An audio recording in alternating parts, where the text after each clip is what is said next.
Hey there, it's Rachel with Rachel Freeburn Fitness, and welcome to the fourth part of my Importance of Hydration series.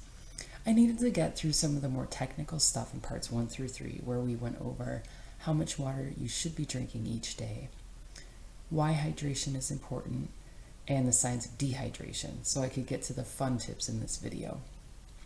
There are numerous ways you can go about increasing the amount of water you drink each day, and incorporating some simple habits or making a few small changes can go a long way when it comes to staying hydrated. So here are 5 simple ways you can drink more water. Keep it in sight. If you have like a bottle of water or a glass of water right there in sight and you can reach it, you're more likely to drink more every day. It's just simple science. You see it right there and you're going to grab it. The second thing is to create some daily habits or triggers. So either make it a habit of drinking the same times each day, like the first thing when you wake up, during or after your workout, during your morning meeting, lunchtime, mid-afternoon, on the commute home. You get the idea. So do it at the same time every day, or set those specific times. So for every 2 to 3 hours. So let's say you get up at 6 a.m., have some water. 8, 10, 12, every 2 to 3 hours, go for 1 to 2 cups of water, and you should be all set for the day. Or try putting a note on the fridge or the mirror.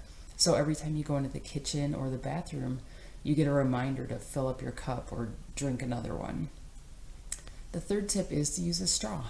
Some people don't want to, chug a glass of water, so they find it easier to sip out of a straw. The fourth thing is to invest in a bottle that you actually will use and love. I've got so many sitting in the cabinet that I just don't use because they've got things that I don't like about it. Like they either leak or they're too big to fit in the cup holder of my car, things like that. So think about what's important to you. Size, does it mark the ounces and liters on the side? What's it made out of? Is it insulating? Does it have a connecting lid or cap? Can it easily be cleaned? I've it ones that are too small to get a brush into, so I don't use them because I can't clean them. Are they dishwasher safe? Will it need a handle? Some people like to have a cup with a handle. Color, pattern, that's important to people too. And the fifth thing is you can have technology help you. If you love your smartphone, love getting the latest apps, technology might be the way to go for you. So you can check out things like, there's so many water tracking apps that are useful. Just go in and play around and see what features they have, alarms, things you can set up in there that make it fun. There's also, if you're not into apps, you can just put a regular reminder or alarm on your phone to go off every couple hours. Smart bottles, that's all the rage in the last year or so. I just heard of one called Ula from my friend, and that looks pretty cool. It has this little light up attachment that you can put on your bottle, and it'll kind of just go off during the day. It's a visual, so you can see it, and it tells you how much you're drinking.